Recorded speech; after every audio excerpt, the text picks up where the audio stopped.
Hello बच्चों, मैं विराम फिजिक्स की क्लास 10th में कक्षा 10 वाले बच्चों का मैं स्वागत करता हूं।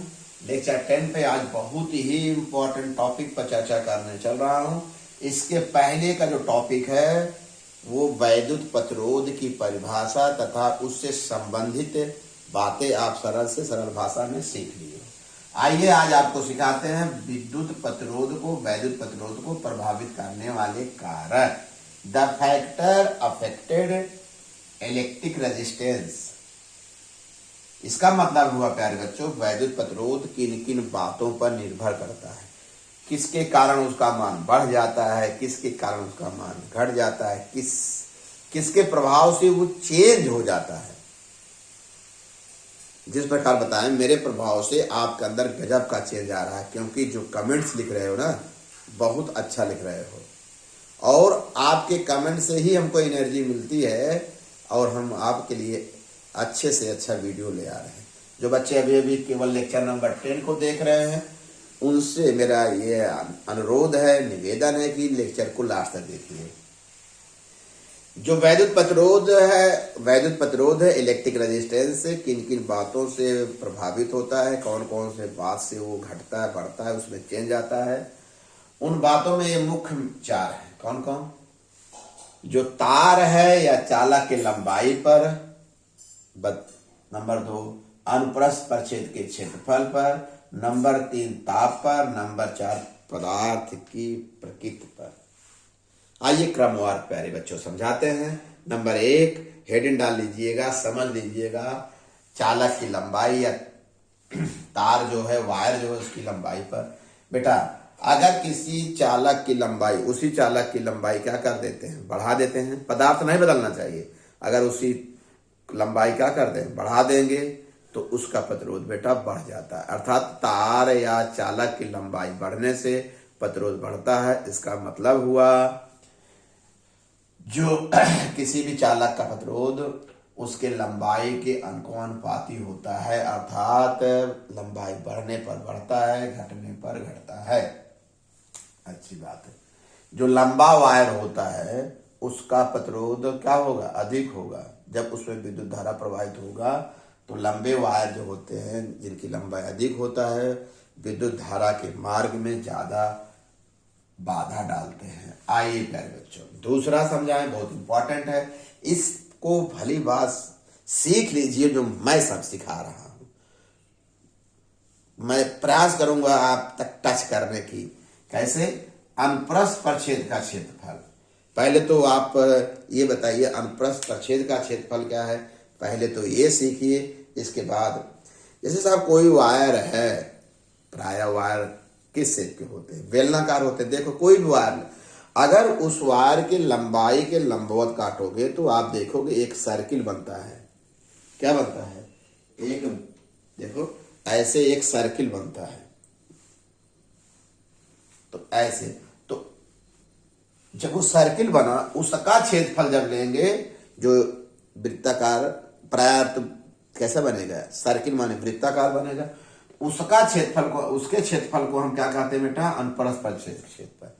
माने कोई चालक है या तार है, उसके लंबाई के लंबवत काटे जो आकृति बनती है, उस आकृति का अगर क्षेत्रफल निकालेंगे, उस क्षेत्रफल को कहते हैं अनुप्रस्थ परिच्छेद का क्षेत्रफल। क्लियर?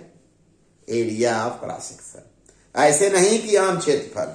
पहले क्या करोगे, कोई भी चालक हो, कोई तार हो, उसके लंबाई के लंबवत पहले क्या करोगे, काटोगे। जो आकृति आई, लगभग 90% जो वायर होते हैं सिलिंड्रिकल होते हैं, बेलनाकार होते हैं, तो उनका जो क्रॉस सेक्शन एरिया क्या होता है, सर्कुलर होता है, और सर्किल का क्षेत्रफल पाई आर स्क्वायर होता है।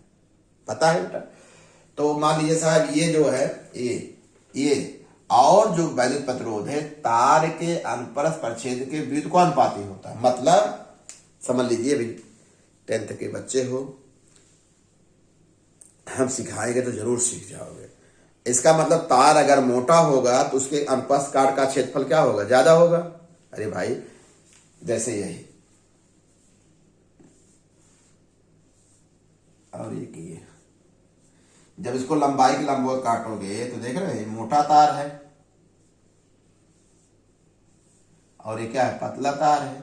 देख रहे हैं, इसकी क्रॉस सेक्शनल एरिया ज्यादा है, इसकी क्रॉस सेक्शनल एरिया कम है, अर्थात ये तार मोटा है, ये तार पतला है। इसका मतलब मोटा तार होगा तो उसका क्रॉस सेक्शनल एरिया माने अनुपात काट का क्षेत्रफल ज्यादा होगा तो प्रतिरोध कम होगा। और जिसका क्रॉस सेक्शनल एरिया कम होगा तो उसका, इसलिए तो कहते नहीं मोटे लोगों का प्रतिरोध कम होता है, और जिनका प्रतिरोध कम होता है उसमें विद्युत प्रतिरोध में रुकावट, उसमें विद्युत धारा का प्रवाह क्या होगा, अधिक होगा। भाई अगर रेजिस्टेंस कम है, प्रतिरोध कम है तो धारा कम। इसीलिए साहब घर में जो हम वायर प्रयोग करते हैं मोटा तार करते हैं, क्यों, मोटे तारों का प्रतिरोध क्या होता है, कम होता है, क्योंकि क्रॉस सेक्शनल एरिया उनकी ज्यादा होती है। समझ गए प्यारे बच्चों। हाँ, आज के बाद जान लीजिए, पतले तार होते हैं उनका प्रतिरोध क्या होता है, कम होता है। क्यों, उनको जब उनके लंबाई लंबवत काटेंगे, क्रॉस सेक्शनल एरिया क्या होती है, कम होती है, तो उसका विद्युत कम आती है।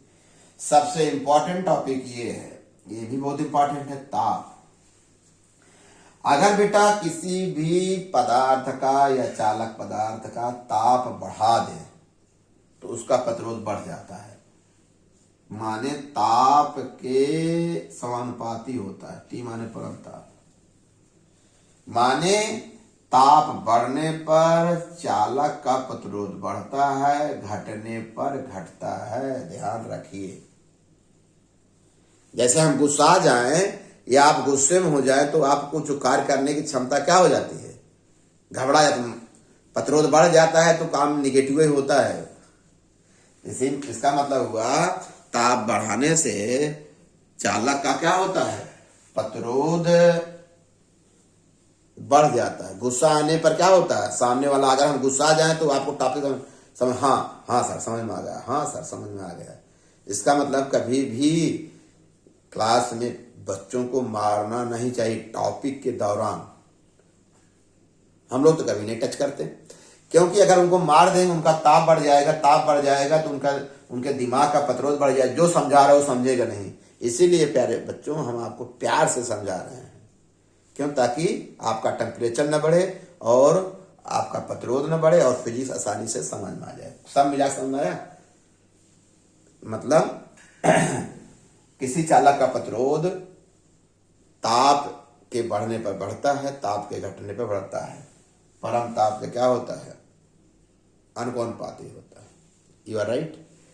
तीसरा जो है, चौथा जो है, पदार्थ की प्रकृति। आप देख लीजिए, एक ही, देखिए दो पदार्थ हो गए, एक ही लंबाई के हैं, समान क्षेत्रफल के हैं, दोनों की मोटाई बराबर है, लंबाई बराबर है, अनुप्रस्थ काट का क्षेत्रफल बराबर है। अगर ये भिन्न भिन्न पदार्थ के हैं तो इसका मतलब इनका प्रतिरोध क्या होगा, भिन्न भिन्न होगा। भले समान लंबाई के हैं, समान क्षेत्रफल के हैं, अगर आपको जानकारी भी भिन्न भिन्न पदार्थों का क्या होता है, प्रतिरोध भिन्न भिन्न होता है। इसका मतलब है जो प्रतिरोध है वो पदार्थ की प्रकृति पर निर्भर करता है। जैसे चालक पदार्थ होगा तो उसका प्रतिरोध क्या होगा, बहुत कम होता है, क्योंकि विद्युत धारा का प्रवाह बढ़िया होता है। और कुचालक है तो उसका प्रतिरोध बहुत ज्यादा होता है। देख रहे ना, माने जो विद्युत प्रतिरोध है चालक की प्रकृति पर निर्भर करता है। भिन्न भिन्न पदार्थों के लिए प्रतिरोध क्या होता है, भिन्न भिन्न होता है। ये डिपेंड करता है। जैसे क्लास में 3 प्रकार के लड़के, टैलेंटेड, मीडियम और कमजोर, जो इसी प्रकार से एकदम फर्स्ट, सेकंड और थर्ड, तो किस पर निर्भर करता है, बच्चे के नेचर पर निर्भर करता है। और हमारे चैनल से जो बच्चे जुड़े हैं तो सब एकदम फर्स्ट क्लास बच्चे हैं, एकदम बढ़िया से पढ़ रहे हैं, बढ़िया से नोट्स बना रहे हैं, उनको समझ में आ रहा है। तो इसका मतलब है प्यारे बच्चों, वैद्युत प्रतिरोध को प्रभावित करने वाले कितने कारक होंगे, 4। लंबाई के अनुपाती वैद्युत प्रतिरोध, अनुप्रस्थ क्षेत्र के विद्युतानुपाती, ताप के अनुपाती, ताप बढ़ने पर बढ़ेगा। अगर ताप बढ़ेगा तो वैद्युत प्रतिरोध क्या होगा, बढ़ेगा। घटेगा तो घटेगा। पदार्थ की प्रकृति पर, नेचर ऑफ लाइट। ठीक, इतना आप समझ गए प्यारे बच्चों। एक टॉपिक और बता दें, विद्युत। चलिए बस इतने बहुत है इसमें। ओके बेटा, धन्यवाद।